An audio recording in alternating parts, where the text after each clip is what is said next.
Productivity. Gladiator.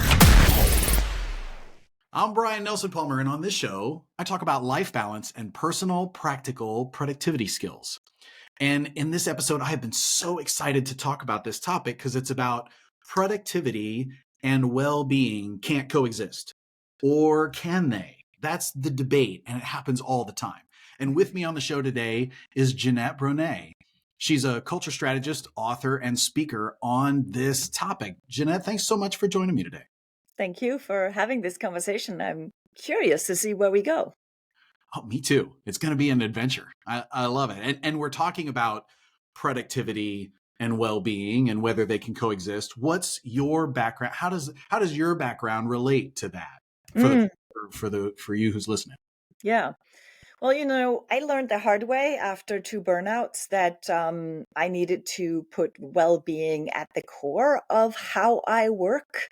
And looking at it from a perspective that's saying we don't have to choose between being successful and productive and reaching our goals or having our health. And I was like, something's wrong here if we have to choose between that. And it was also at the back end of, I had lost both my parents to cancer a year apart. I had burned out twice. I was in the fashion industry, and I was told it was only a matter of when I was going to get cancer too. And I was like, something's got to change. And I've always been really ambitious. I've always wanted to, grow and work hard and do all those things. But how I was doing it wasn't working. And so after I got that message, I was like, what do I do here? Like, how do I figure this out? What do I need to learn? And I realized that I needed to not only figure out how to be a team with my own body, because I need my body to take care of me as much as my body needs me to take care of it. And really recognizing that, I was sort of pulling back out my old mindset from having been a competitive gymnast and being like, oh, wait a minute. I'm the performer. I'm the one that's doing the performing. So how do I integrate well-being and productivity or success and all of that? And so I started out on a whole new journey. I left the fashion industry. I went back to school. I started studying functional medicine, nutrition, health, and well-being. I'd already studied mindfulness for many years for my own peace, if you can call it that, but also because of all kinds of other things that happened after I came to America at the age of 26. And so I was starting to integrate all of those things. And I realized that supporting ourselves in reaching our goals is far more important than we realize. Absolutely. And so it's interesting because like cancer was an indicator for you. For me, I got pulled into this and I'm really motivated by this because I'm a diabetic. And so it's like, it's interesting how health scares and certain scares can sometimes scare people into making some of the changes that they need. So here's hoping that you listening are not checking into this because you just had a health scare too. I would love to be proactive. I know Jeanette and I both would love for this to be sort of a proactive conversation about how do we head this off now versus having to wait until that moment. Oh man. Yeah, for sure. And, Jeanette, when people, there's a lot of folks that talk about this topic. So one thing that I always love to ask, and I'm curious for you is, what would you say makes you different from other folks who talk about, this topic or well-being and productivity and that kind of stuff?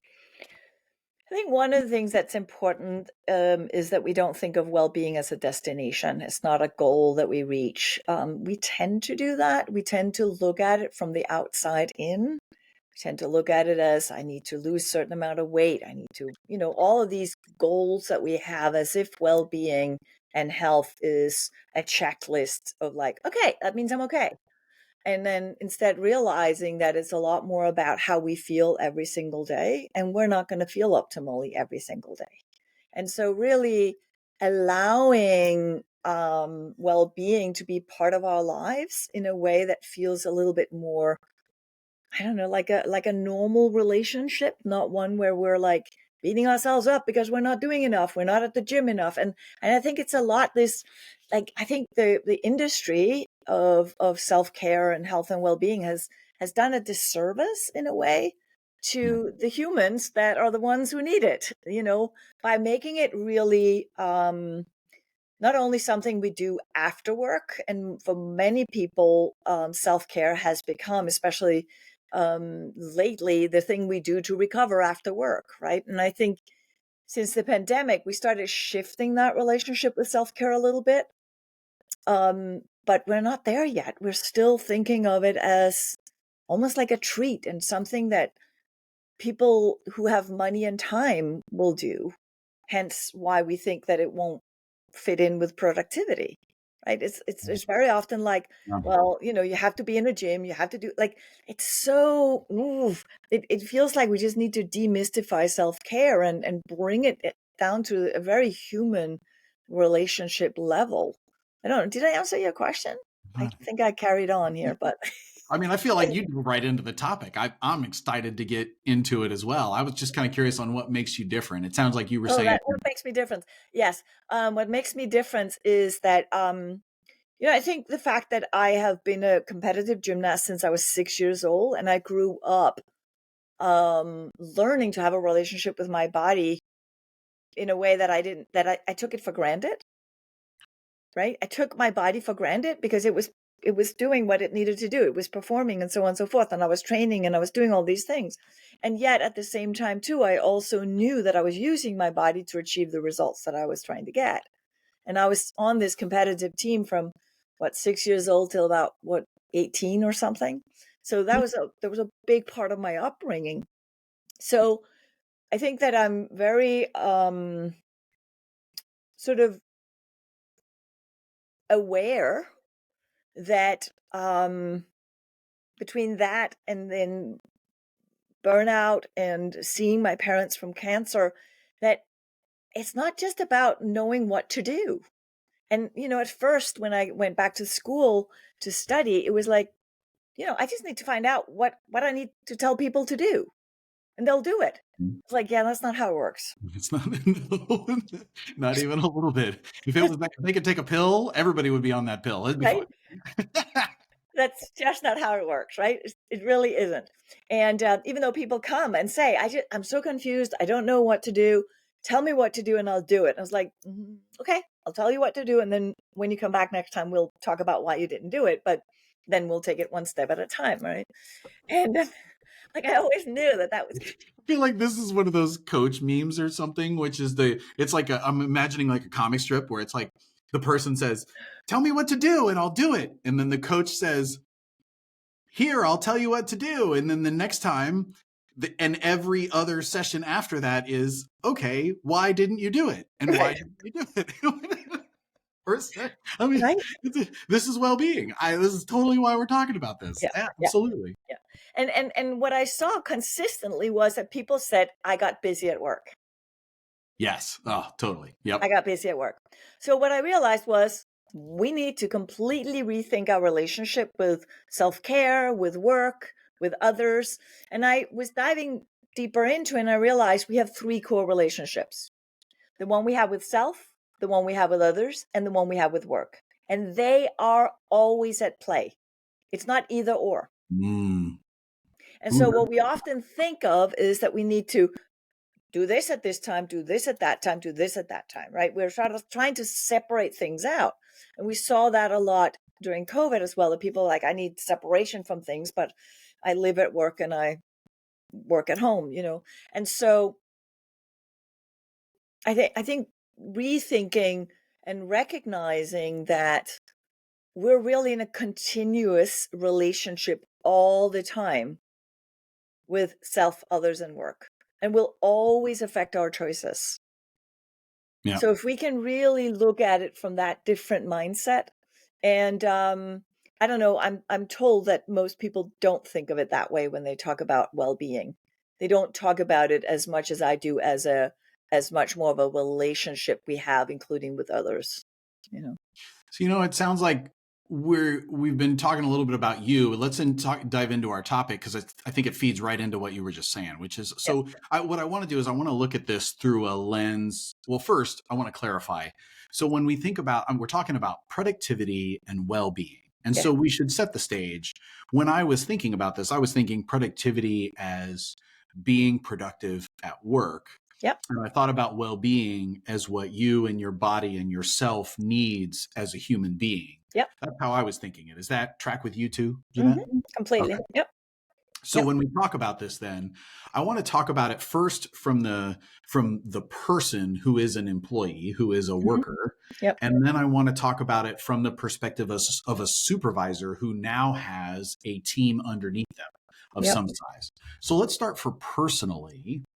When it talks productivity and well-being can't coexist, or can they?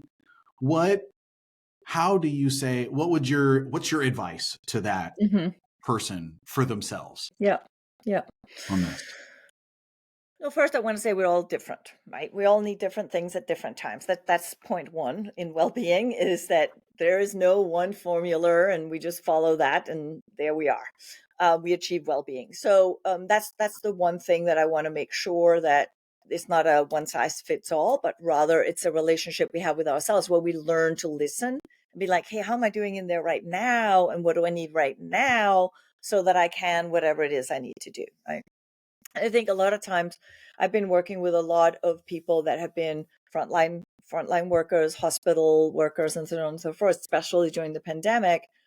And there was such a pressure on people to just be on all the time. And so I think in that scenario, it's a lot harder to think of well-being as a goal itself. Sure. Right.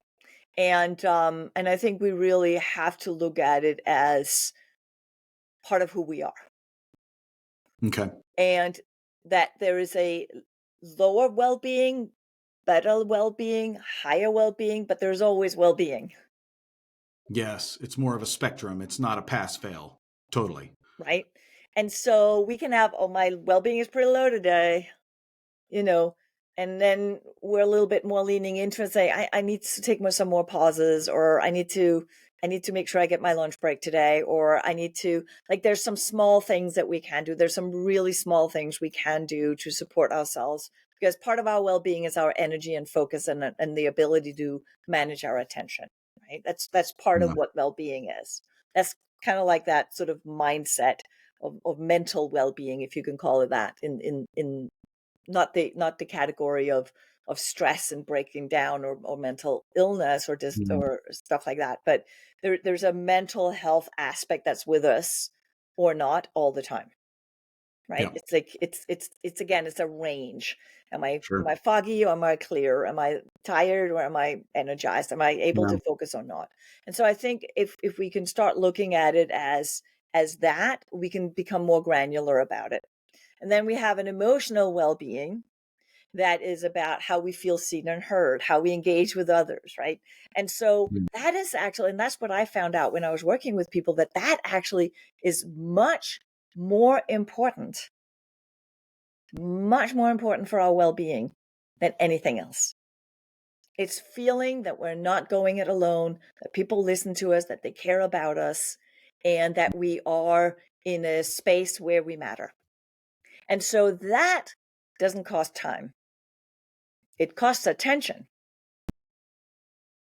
but it doesn't actually cost time.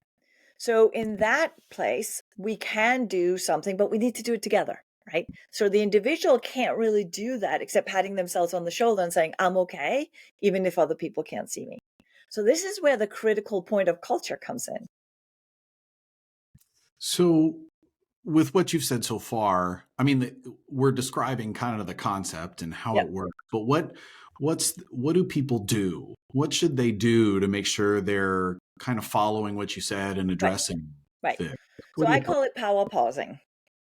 power? Oh, this is where, by the way, if you didn't see the adorable selfie that we took that's on this photo of this episode, Yeah. that's what this is, Yeah. right? Yeah. Okay. May the pause be with you. And that's why I have a little pause button on my book. The pause button. Pause, pause, May, pause. may the pause be with you. I like it. I feel like every pet owner out there is loving this. Like, may the pause be with you. Yes. They all, a lot of people say, is it the pause or the pause? The pause or the pause? I got it. Okay. Right. And I Right. always say, well, may the pause be your force. Okay. But yeah, so we do need to learn to pause more, and that's where we get into this productivity angle, right? Because people are like, yeah, but I don't have time to pause. I need to be productive and so on and so forth. We do need to pause more. We need to be able to calm our nervous system down, or we basically can't think straight. Some people will argue, well, I'm better at it than others. Yes, we're all different at it. But if we don't pause throughout the day, if we don't do even the basics of water, food, and a couple of pauses and rest here and there, if we don't even do that, there's a good chance that cortisol just keeps rising and rising and rising and rising and rising all throughout the day. Yeah. Right. And at some point in the middle of the day, we have met our limit. We've just met our limit, and then it's down from there, right? And there was a study during the pandemic that came out from Microsoft Human Factor Lab that shows what happens to the brain if we don't pause between meetings. And you can just see that the stress builds. So it's no surprise that we don't pay attention anymore by meeting 3. We're basically wasting time. But how do you prove that, yes, I paused, so now I'm more productive? That's a tough one. And it's what do you mean by really pause? tough to convince people that works. What do you mean by, so you say power pause or pause? What is that? Just stop and go and then back in? Is it take a break? Is it walk around? Is it, I mean, I know you're probably about to tell me all of those, but like, talk a little bit about that. Yes.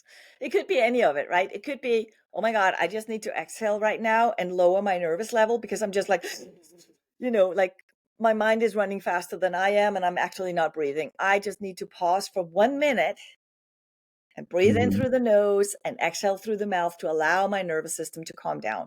That's the 1 minute power pause. And I always tell people, listen, the boxer does it every 3 minutes. He goes to the corner. They go to the corner for a 1 minute power pause to shake off what just happened, drink some water, and reclaim agency and move back in, right?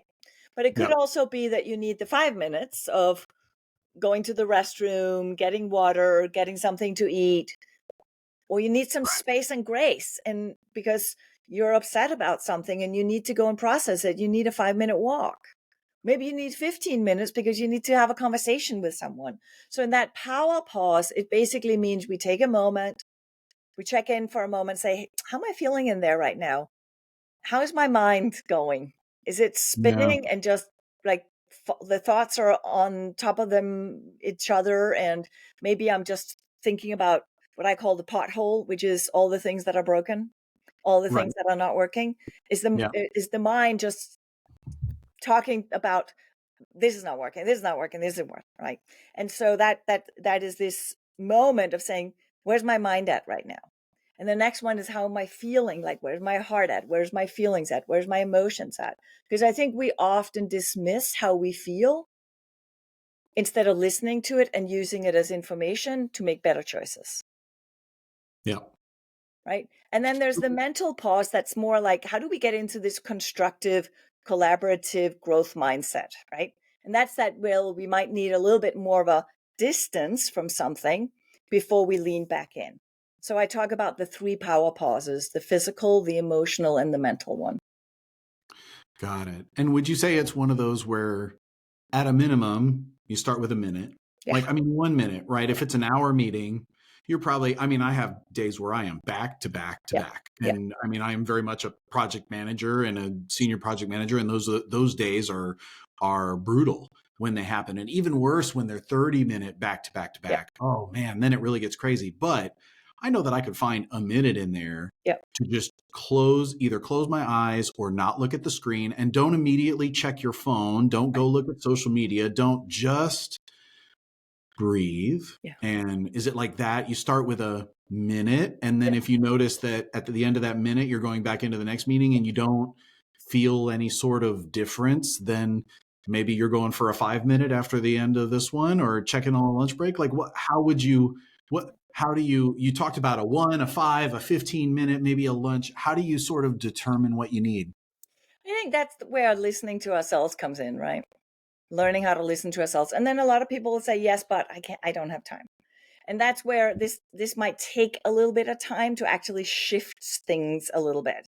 So it might not be that I can do it tomorrow because your calendar might be stacked up, but start building in some pauses. So we actually focus optimally for 45 to 90 minutes at a time. After that, we need to move, we need to stretch, we need to just loosen up. We need to loosen up our system. We need to get circulation back in our system. We actually need to just reset, right? And so if Yeah. we believe that we can sit in this chair all day long and just keep going, keep going, keep going, and believe that we're productive just because we're on Zoom versus Right. actually thinking about something completely different and not listening to what people are telling us. Yeah. Jeanette, what's your, you just described how you've got a background as a gymnast. So you said get up and move around, and I'm just imagining you doing like flips, cartwheels, and like all kinds of what do you mean like move around? What are we talking about here? I wish I was still doing cartwheels and flips. Not anymore. No, I just stress. And even I sometimes I also change chair. So if I have a lot of back-to-back meetings, I will change my chair. And so Ooh, that I sit differently. And so interesting. because different chairs have different kinds of support. And so I might do that. And so one of them is one that will rock back and forth, but I can't Got it. sit on that all day.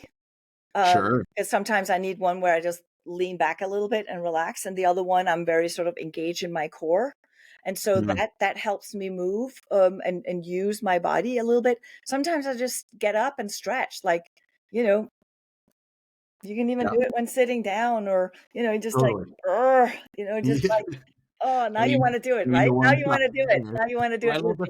I love the one. Yeah, if you're listening right now, I hope you're in on this too, right? Like mine is the one where you reach behind your back. Yeah, I like the one where you tilt your head to one side and then yeah, you grab your opposite hand behind your back, you pull your opposite shoulder down and you yeah, do like this thing. You're like, yeah, yeah, oh, that's good. yeah, And you yeah, pull. Yep. I like that one a lot yeah, at about 2 in the afternoon. I'm yeah. tracking with you on, Yeah. ooh, I Yeah. like that one a lot. Standing up and just, pull your leg back behind you so you can stretch that, you know, Yeah. s- Yeah. like lean on your table and sometimes I'll just bend over as well and just reach the floor. And you can even do that sitting in Yeah. a chair because you need to You know, stretch the lower back a bit, just small things that allow the circulation to come back in the body. Because I don't know about you, but if you're in pain, most people are not very nice. also true. Patience is not a virtue that many people have when they are in pain or they're hurting. Right. So if your back hurts, I'm almost imagining or I'm thinking back to gosh when I was last time when I was working in the cubicle environment and I had my colleague had one of those bouncy balls like Yeah. the big Yep. balls that he Yep. sat on Yep. and and we had standing desks at that Yep. point too. So I'm imagining like all right, well if I'm 30-minute meetings I Yep. got one as a standing, Yep. one is a sitting in my chair, and one is on the ball, and like rotate them around to. And even that minute of shifting the chair, moving it out, resetting will also be kind of a pause too. Yep. That's intriguing. Yep. Yeah, Yep. Yeah. Jump up and down so you get some heat back in the butt. There's so many little things we can do that take a minute, you know? yeah. So And take that so, minute. yeah, Power there's pause. so much of that little stuff. But, and I will also say, let's pause together. Let's Oh, start a meeting by pausing together. And just as you start it, you can just say, all right, let's all land for a moment, take a breath, exhale, and just see if there's anything we need to just sort of process and put aside so we can be present right now. you know, I feel like that leads into my topic was the difference between what does the person do for themselves and then what does the supervisor do for the people. Yeah. So I feel like that is a perfect example Yeah. going into the supervisor thing. Yeah. So let's jump to that, which is all Yeah. right. Let's say you're over a team. You Yeah. have people under you, Yeah. however many people that is. Yeah. What is the productivity versus well-being? How do they coexist? I mean, I love that idea of let's bring a pause into the beginning of a meeting and just take 30 seconds and just breathe. Boy, how different would you that even sounds weird to me broaching that idea to a meeting, but how cool would it be if you gave people that 30 seconds or a minute just to breathe? Yeah. A moment of silence. It's like a moment of silence, but not because we're remembering somebody who passed away. It's Right. really just your well-being. Yeah. So, all right. So talk about that a little bit. Yeah. Yeah. A lot of times we arrive with a lot on our plate, so to speak, meaning a lot in our mind. We're feeling things, and we walk into a meeting feeling things that happened in the last meeting, has nothing to do with this meeting, but we become reactive because of something happens in this meeting and we react, but it's actually nothing to do with this current conversation. It might be something that's happening in another conversation. And so if a supervisor, any kind of leader of a conversation allows for more what I call moments to say, hey, let's just pause on this for a moment. So if something comes up that we just all agree that, okay, let's just pause on this, take a step back, let's take a moment, and then come back to the conversation. Says, was that really what we were trying to achieve? Was this really where we were trying to solve the problem? What are really the things we need to discuss here? So that we'd almost like we reset the meeting, right? There's a lot of times we start talking about something that might be not really like what I call fixing potholes, right? We very often, so if somebody comes into a meeting and is irritated because of something that just happened, there's a good chance that they will start focusing on everything that's not working in the meeting, right? It may be that they are also feeling that they were dismissed in the previous meeting, and then they show up in this meeting and they're like, want to show that they know more because they are feeling, not heard and seen. And a supervisor won't know that happened. Right. And then they are trying to manage a meeting where people might be a little aggressive with each other, or they might not be listening, or they might just be talking over each other, or whatever happens, right? And so there's there's this thing that comes into our field of emotion that will disturb how we're actually engaging with each other.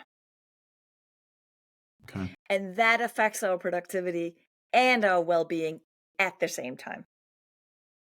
Yeah. That negative energy is going to interrupt the meeting. It's going to disrupt. It's going to derail the conversation. The meeting's not going to be productive. You're going to leave feeling less. And then you're going to go into your next meeting carrying all that with you. Yeah. And so a lot of times when we're stacking meetings up like that, we're not giving people a chance to close one meeting and start the next in their mind or in their emotional capacity. How long does that take? Is that 1 minute? I mean, give me a ballpark here, not an it depends. Like, what are we talking? I would rather give 5 minutes for that, Okay. and if it's something that has been really stressful, maybe the person needs to go for a walk for 15 minutes and really shake it off. Because there is something that happens as well when we give the mind the space and grace to disconnect from what just happened. We actually actively have to focus on something else. Yeah. Because if not, we're just churning and churning and churning and overthinking the same thing. That's not helpful either. So it's almost like you as a supervisor could decide that you're going to do 25-minute meetings or 50-minute meetings, but you're not going to do like 30 or 60 because then you end up stacked with no break. So by making it 25 or making it 50, then you are leaving time for that person to breathe, to copy down all of the things that they need to do from that meeting to capture, get it, whatever it is out of their head, and then compose themselves for the next meeting. It allows for that mental pivot, right? And at the same time too, if we're smart about it, if we're closing a meeting and we need to recap a couple of things and just process it in our heads so that we know what are the next steps, that's actually smarter to do right after the meeting than at the end of the day when we're tired and we've forgotten half of it. So if we actually had some space and room for that, there's studies that show, for example, kids, I think it's in Finland specifically, they have a lot of studies that show the kids can have max 45 minutes of engagement. They need 15 minutes off and they focus and concentrate better. They learn more in classroom. Yeah. Right. And so I don't think we're any different. Putting it up to the kids, why do we not do that for ourselves as workers and for teams and for that kind of stuff? Like this is what all the research is saying. And yet we just Yep. well, we've got to fit this meeting in. It's got to be today. So Yep. we're cramming it in between these Yep. things. And ultimately that's not gonna, but Jeanette, at the same time, like deadlines are a real thing Right. and everybody's got a sense of urgency. If you've Yep. ever dealt with customers Oh ever, yeah. every customer wants to be right now. They Yep. don't want to be, I can't imagine looking at a customer or a problem issue or something and saying, I'm going to need 5 minutes Right. because I just came out of a really hectic meeting. And so like, that's Right. not But real. what if you said it? But what if you said it this way? What if you didn't say it with the tone and the indication that you just had? I Right. get you. I hear you. But Yeah. what if you said, okay, I just came out of a meeting.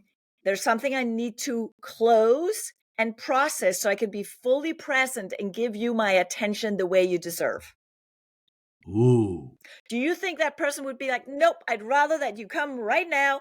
You don't have to pay attention to me. You don't have to give me I want you to sit here and struggle with what you just went through while you're talking to me. No, we all know Yeah. that's not productive. Yeah. So if we think of needing a pause as a weakness, we got pauses all wrong.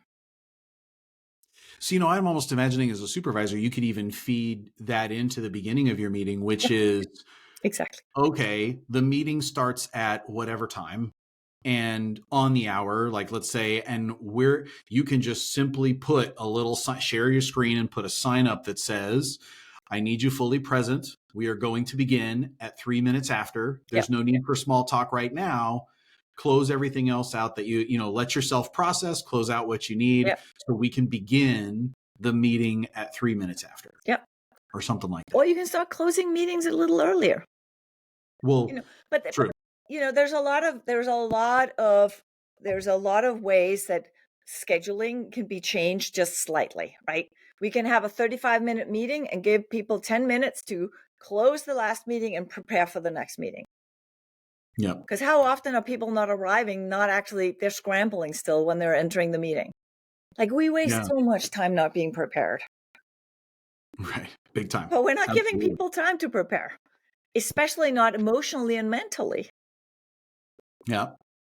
Okay. So the pause, we've talked about the Yep. pause, and I feel like we've talked about that for the person and for the super the Yeah. supervisor. Is there overall we came into this talking about productivity and well-being can't coexist, or can they? Hmm. And I see where the pause feeds both of those. The Yep. pause Yep. definitely, if you pause, it allows the productivity to be better Yep. in meetings and in for Yep. yourself and Yep. situations.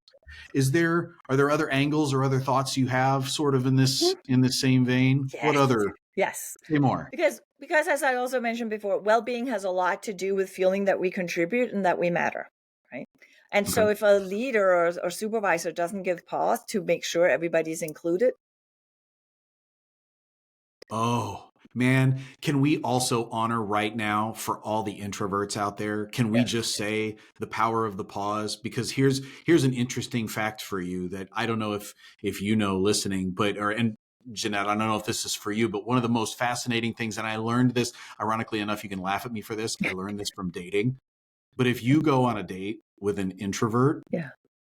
if you're an extrovert and you're like, there's a moment of silence and you do that thing where you freak out and you got to fill the silence, you got to fill the void.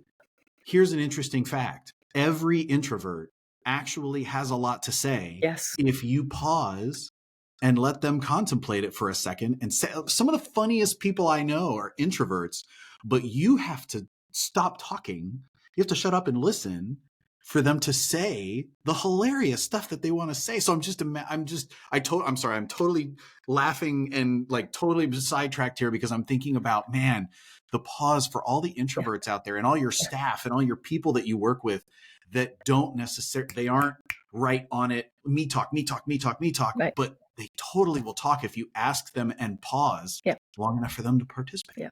Yeah. I have found the best insights from making sure everybody pause right now. Because I will say to people in a meeting, I'll say, can we just pause on this for a moment and see what comes up as we reflect on it?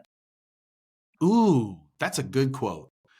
Can we just pause? Say that again. Can we just pause on this for a moment and reflect on it and see what comes up as we do, and then share that, Mm.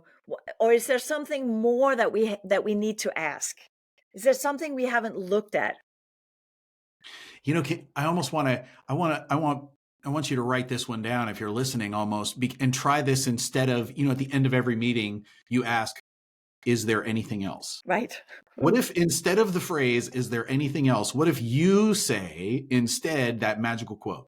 Yeah. Can we pause for just a moment and Yeah. see Yeah. what comes up on this topic Yeah. and just pause? Man, how cool would that be? Yeah. Yeah. And a lot of times, and we need to do that a little bit more than the last minute before, right? And we can also encourage people to, hey, once you get a chance to pause on this after the meeting, if there's anything that you feel that we missed, please jot it down and send it to me. Yes. We're giving Totally. permission to people to actually give a little bit of space to think. Absolutely.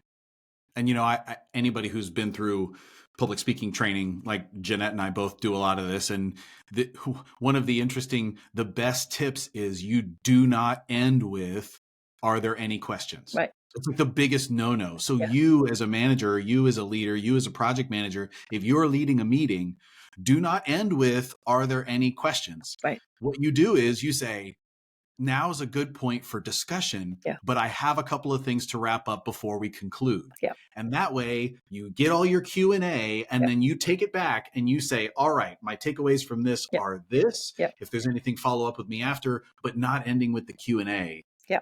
Ooh, that's like a, Yeah. ooh. Yeah.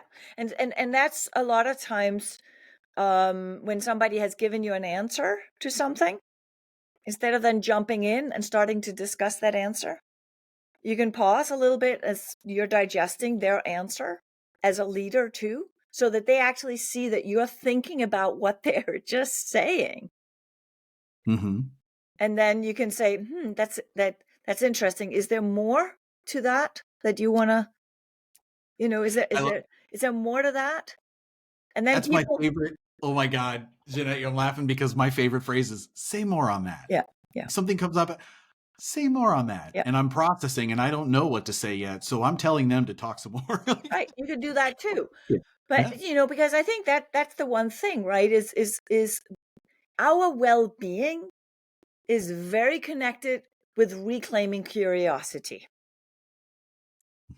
So, by the way, is productivity, I think. Because a lot of times we think of productivity as just getting it done. But how about getting it done right?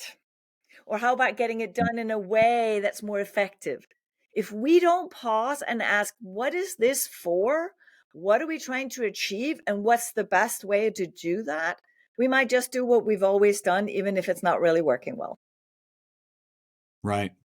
It's that idea of if you're focusing on the well-being, it makes sense that productivity will improve, even though it's almost counterintuitive. Yeah. But if you're approaching this in a better state of mind, in a better place, you're going to be more effective. There's going to be less errors. There's going to be less issues. You're going to be in the right frame of mind, and you'll be a little more focused on what that is, which is going to benefit everyone. So it totally makes sense that if you're standing up for the pause, you're standing up for productivity in a way. There you go. Mm-hmm. Can I add another layer to it? Ooh, I like layers. This is turning into like a wedding cake. I like this. This is fun. All right, what do we got? As long as it's chocolate. Okay. No. Oh, seriously? Oh my God. I know wedding cakes. I know wedding cakes can't be chocolate. I know. Oh, vanilla with buttercream. Oh gosh. All right, Jeanette, we're not getting married. That's I was it. about to say you and I are not getting married, or if we do, we each need a wedding cake of our own. So, I like that. That's even better. Nope, 2 cakes. That's it. Absolutely. My wife would kill me if she heard this. Anyway, go ahead. No. Don't worry. We're not getting married. Anybody? No. Just no. All right. Give me the Add cake. The Just give me the cake. That's it. Yeah. Let's do a New Year's cake instead of a wedding cake. Yeah. This is good. All right. There we go. All right. So what do you got? All joking aside, but that was now I know what your tasting cake is. So, the other layer to this layer cake is when we pause we can actually formulate a question in the direction of what it is we're trying to achieve. Because most of the time we ask, why was it not done? Why is it not working? Why are we not getting this together? We ask why not questions. Under stress, we become why notters. Oh, okay. We focus on what's not working. We're fixing potholes, right? And some people will know that fixing a pothole means the pothole will just come back. You actually have to completely redrain the area so that the pothole, you get to the root cause of the pothole, and that's what you fix, right? And so instead, when we pause, instead of saying, why is this not working? We can say, this isn't working. What do we need so we can get it to work? Now you just automatically hijacked everyone's attention to focus on creativity and constructive collaboration. It's like instead of past focus, it's forward focus, future focus. Yeah. And so if you're asking somebody why something's not working, you are already, their energy is already getting drained. Oh, you know the feeling, right? You now have to defend yourself. You have to work, like all of these. Not only are you wasting time, you're wasting energy. You're feeling horrible. You feel attacked. You feel you did something wrong. It is actually affecting your well-being and your productivity. But if you're saying, that's not really working, what do we need so that we can get it done? What do you suggest? Now our energy is going up. We feel we matter, and now our well-being is increasing. I know these are weird, subtle things, but so is our well-being. And that's what I think is the important piece here, right? That we're rethinking what does well-being look like. So it's not about being in the gym. It's about human relationships. You know, I'm having a, like, my synapses are like connecting in weird ways right now. And the one connection that I just made in my head was I heard something the other day that was really profound to me. And they did a study on how many people will respond to something that is feedback, something that's called feedback, something that's called survey, or something where you ask for their advice. Yeah. And people are way more likely to provide advice than they are to provide feedback or survey. Yes. And what I'm laughing about is we just said that, you know, feedback and survey are backwards looking, which is what you just said, and we reframed, and people are more likely to provide advice for what we should do next, which is exactly the converse. It's like, whoa, it's all coming together. That's that's what we're talking about. Yeah. So interesting. Yeah. And ooh, one more layer. Another one? Icing. This is the icing. God. This is like the 7-layer cake that I love at the bakery. All right, let's go. So what happens is that what we care about and what we worry about are also two sides of the same coin. Okay. So when we're looking back, it's very often all the things, or if we're looking at what's not working, it becomes the worry conversation. If we're talking about what do we need so that we can achieve this, why does it matter? Who is it for? All of those sort of like good questions that help frame how we solve the problem. Now we're tapping into what we care about, and we're much more engaged. Completely. That makes perfect sense. Yeah. That's a lot of layers. Yes. I like this. Okay.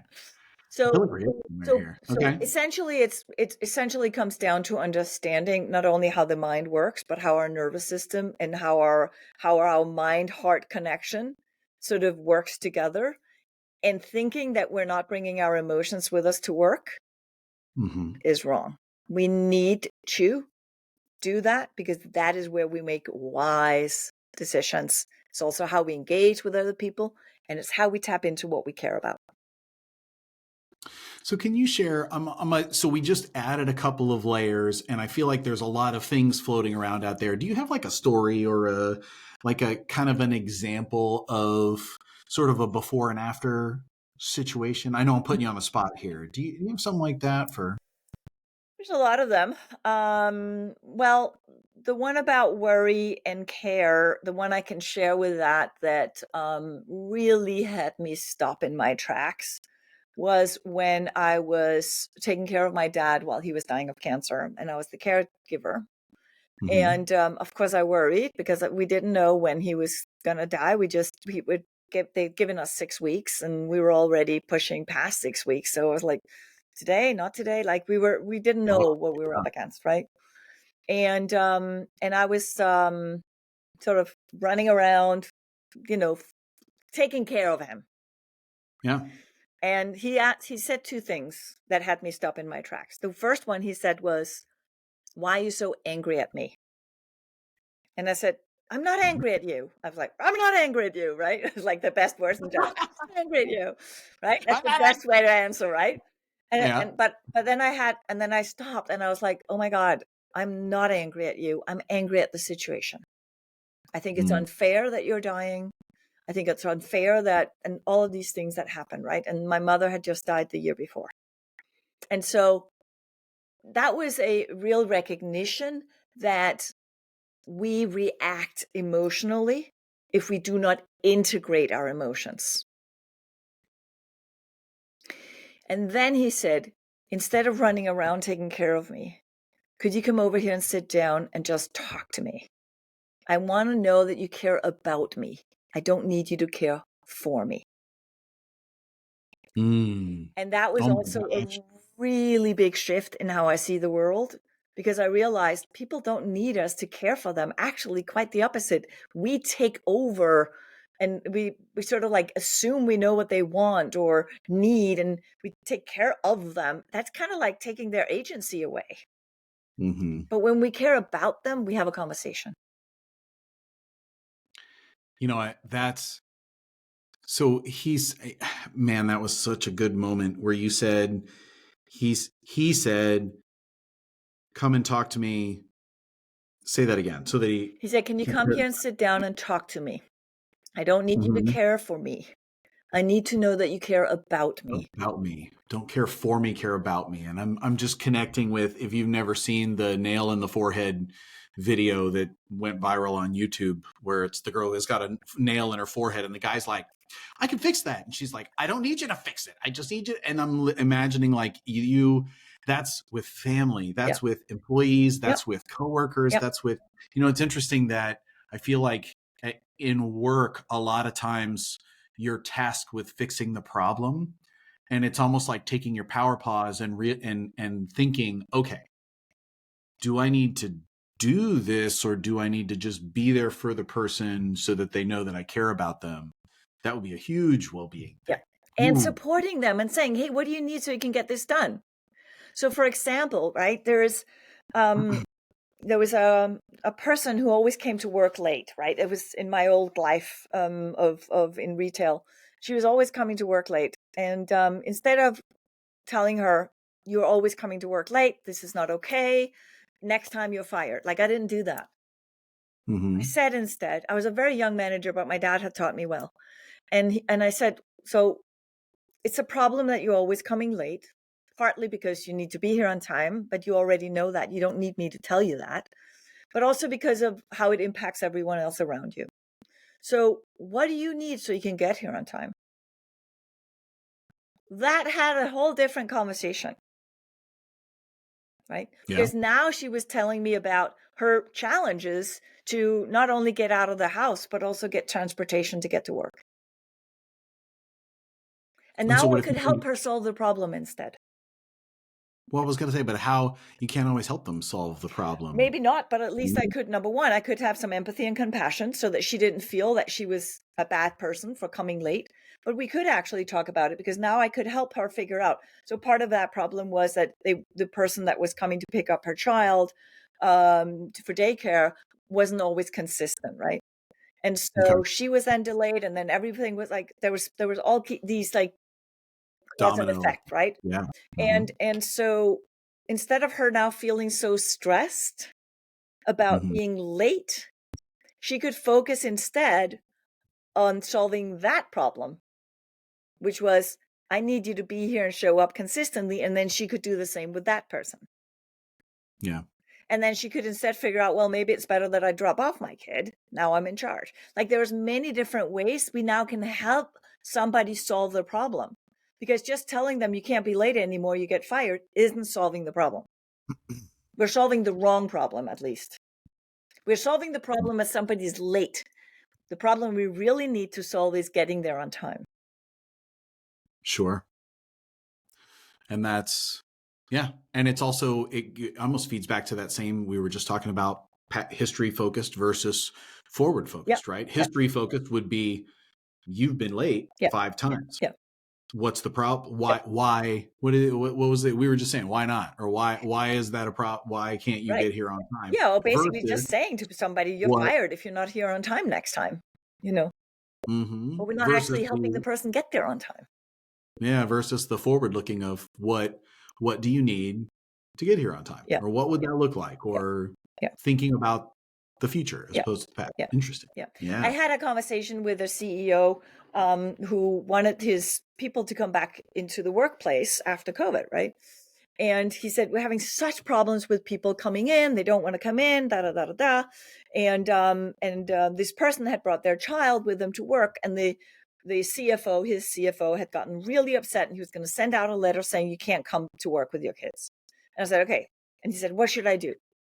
I said, well, number one, find out why it's a problem for the CFO that the kid is coming to work, rather than just saying, don't send the letter, or, have a conversation about it. But I said, but why are your people not coming to work? Why are they bringing the child to work? That's more interesting to understand. Not why it's a problem, they bring it to work, but why do they bring it to work, right? And he was like, well, they don't have childcare. I was like, okay, so how do we solve childcare problem?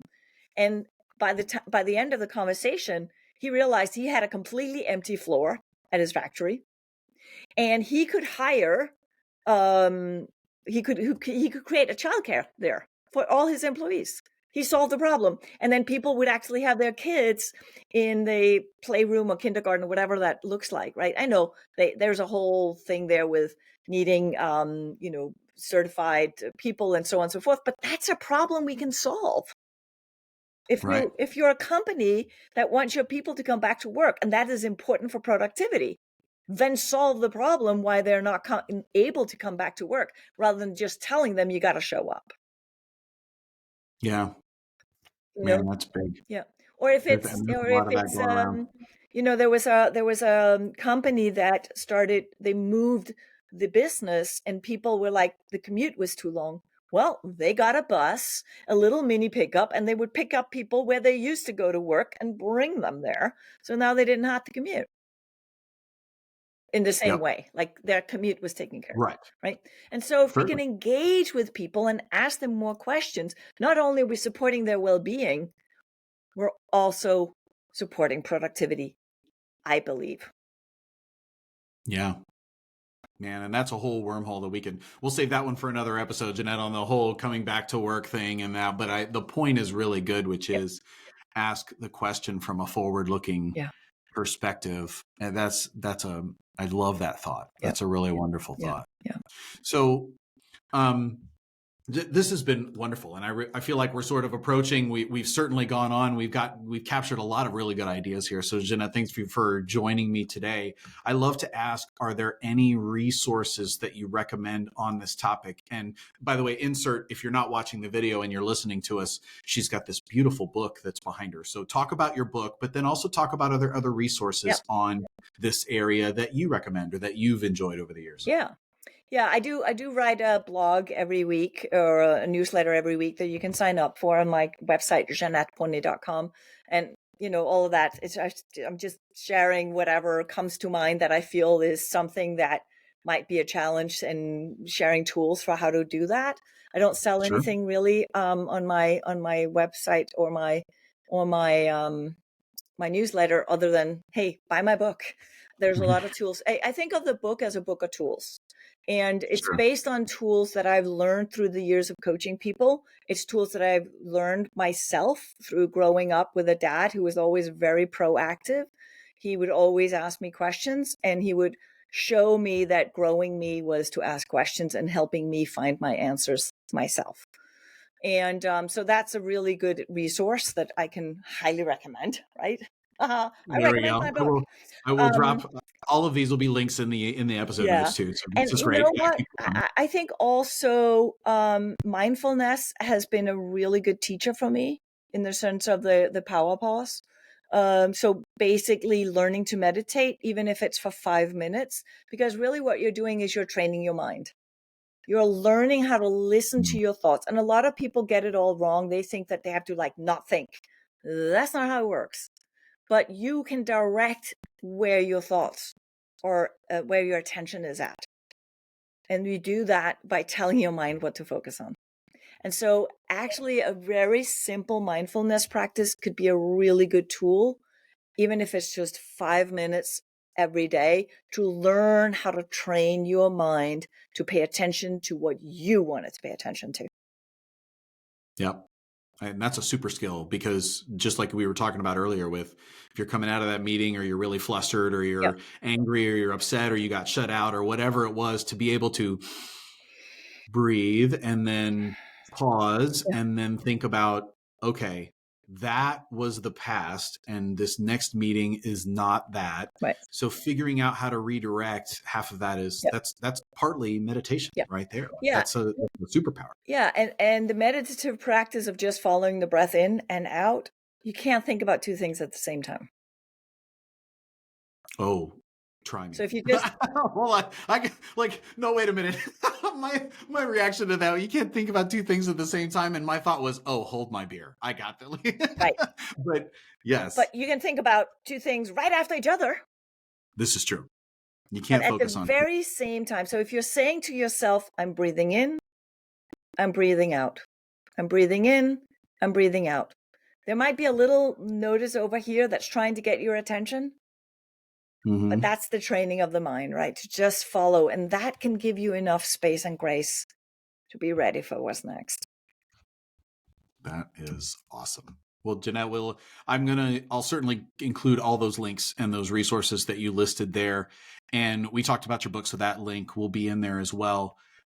Here's what I love. I love that this started for you with a personal story and you followed it. I love that you're doing this, from gymnasts to parents with cancer to then went back to school and now learning about it. And now you've turned it into a book and a thing. And I love that this is a passion and that you're talking about this thing. And I love how a lot of our advice today was, I feel like, very practical little things that people could try right now. Like, they don't need to go read your book to try some of the really cool ideas that Jeanette gave today in what we've talked about. And so thank you so much for coming and joining me on the show today. Thank you for having this conversation and for caring about people out there that need to learn whatever they can learn from your podcast on a regular basis. I appreciate you for that. Thank you. Absolutely. And is there any particular place that you talked about your blog, or they can subscribe to the email list? If they want to keep in touch with you, what's the best way, would you say? You can find me on LinkedIn, and you can try me on Instagram, but I'm on and off active in messages and things like that. So that's a little harder, but try me on LinkedIn. And as I said, engage with me through the newsletter as well. That's a great way to hear my thoughts. And then, I am playing a little bit with my own podcast called Pause on This, but I'm not where you are, Brian, with that. That's just a very new little idea of mine. A journey of 1,000 miles starts with a single step. I think one of my favorite quotes the other day that I saw was that, if your 100th episode of your podcast is going to be amazing, that doesn't make the first one suck any less. I appreciate the confidence, and I still think that I'm in the very beginning of my journey too. So I appreciate that, Jeanette. But yes, the podcast is, that's cool. I'll make sure I include that link in the episode notes here too. Yes. I took a pause this summer with all of that, and I'm getting back on track with the things that I want to do. Right. Yep. Being intentional about it. Yes. Not my goal with this show is not to be a famous podcast host. Like, I do this because I love keeping in touch with the people that I've had the chance to come and speak with and will speak to in the future. And so this is a way that we can keep in touch. And I don't love to write, so podcasts are perfect because I would rather have conversations and talk about this. So I love this. That's how we keep the world alive, isn't it? It's through conversations. Totally. Absolutely. Let's keep doing it, Jeanette. Let's keep doing it. Got it. And so for you tuning in, I have two things for you. The first one is, on this episode specifically, do you have a friend or a colleague who you've talked to or you saw a post about or something, the whole conundrum of well-being or well-being and productivity? if you would share the link to this episode specifically with them. Mm. I know Jeanette and I would love to know that our conversation today went on and touched someone else that this is relevant to. And if you have a conversation with them about it, imagine what that would mean to them. So thank you for sharing this specific episode Yes. with them. And also, the second thing is, if I also have an email list that I send special stuff out besides just the episodes and podcast episodes and stuff. So if you want to be a part of that email list for the special stuff, please come join the fun. That link will be in the episode notes as well. But I love sharing Productivity Gladiator with you. So that's a wrap.